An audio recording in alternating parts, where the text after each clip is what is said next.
Today, we're really getting into a massive NFL shakeup, a huge multiplayer, multi-pick trade, between the Miami Dolphins and the Pittsburgh Steelers. It's really changed things for both teams. So our mission today really is to kind of unravel all the moving parts of this pretty complex deal. We're focusing on the big names, Jalen Ramsey, Minkah Fitzpatrick, and Jonnu Smith too. This isn't just like player swapping jerseys. It tells you a lot about strategy, money, the whole NFL game. That's exactly right. We want to go, beyond just the headlines. Understand why these teams did what they did. What are the implications? Are there any sort of hidden details? This trade, it's almost a perfect example of teams trying to strategically rebuild or, retool their rosters, balancing the now versus the future. Yeah, a real high stakes game. Definitely. Okay, so let's unpack this. Starting with Jalen Ramsey, his journey, it's pretty incredible. Drafted way back 5th overall by the Jags in 2016, then that big stint with the Rams.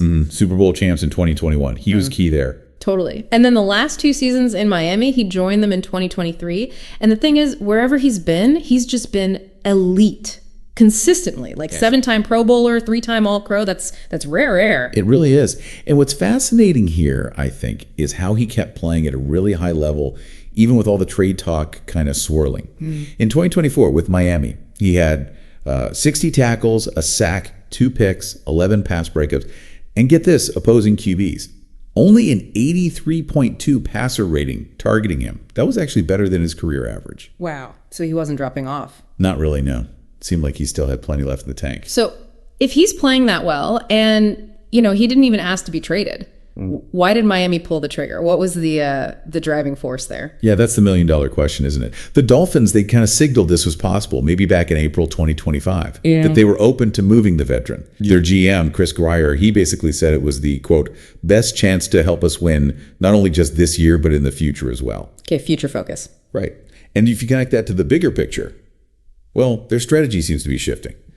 Plus, there are some, let's say, harsh financial realities hitting them. They went 8-9 in 2024. This is the playoffs, first time in 3 years. And then there's the Tua Tagovailoa contract, that massive $212.4 million extension. His cap hit, how much salary counts against the team limited, jumping, really jumping, from $9.5 million last year to $39.2 million in 2025. Whoa, that's a huge increase. It's enormous. And you add in other expensive guys like Tyreek Hill, who's 31 now, Bradley Chubb.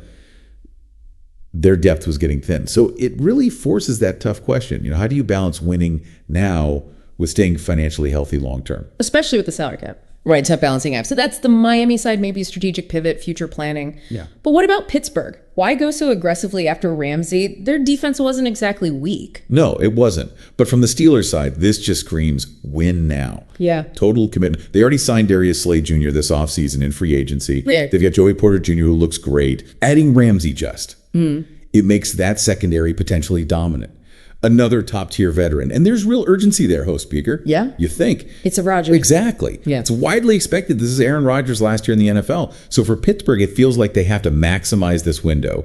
Go all in for 2025. Ramsey, DK Metcalf, Slay. These moves make it crystal clear they're aiming for a Super Bowl this season. Makes sense. A real all-in push. What about Ramsey's contract then? He signed that big extension with Miami in 24, right? 3 years, $72 million. Yeah, he did. And with this trade, he actually gets a little sweetener, a $1.5 million raise. So his 2025 salary bumps up to $26.6 million, and Pittsburgh has him under control through 2028. Okay. And here's a key financial detail, something you always have to watch in these deals.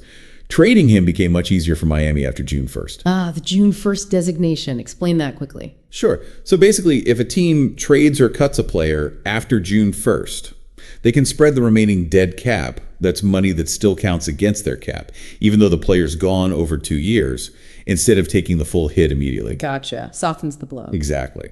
In Ramsey's case, his big $25.2 million cap charge for Miami dropped by over $18 million because of that timing. Made the trade much more feasible financially for them. Okay, that makes a lot of sense. Now, Ramsey was the headline, obviously, but this trade had another really interesting layer. Minkah Fitzpatrick going back to Miami. That's quite a story arc. It absolutely is. A real full circle moment. Remember, the Dolphins drafted him 11th overall back in 2018. Right. I'd almost forgotten that. Yeah, but he only lasted, a season and a half.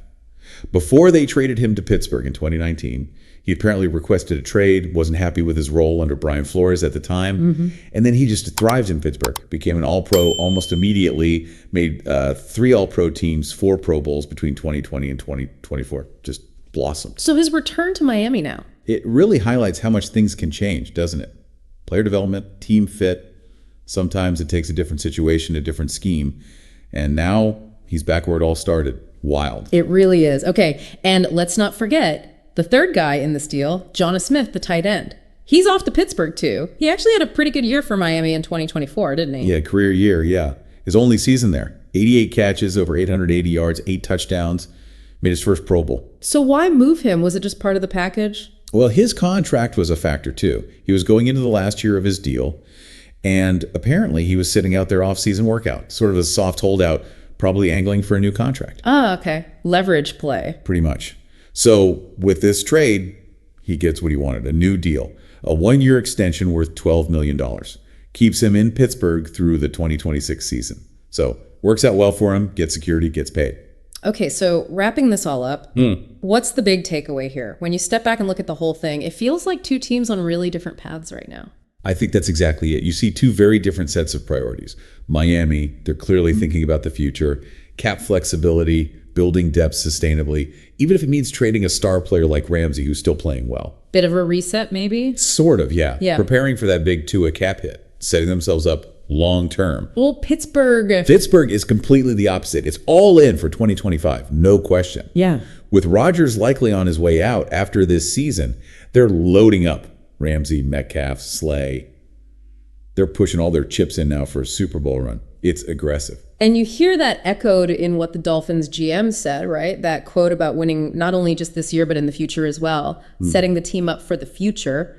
That really spells out their thinking, a pivot. Definitely. A clear signal of a shift in philosophy. Sometimes you have to make those tough calls, trade away talent to build for the long haul. So quite the trade. Ramsey finds a new home on a contender. Fitzpatrick comes full circle back to Miami. Smith gets paid and joins the Steelers push.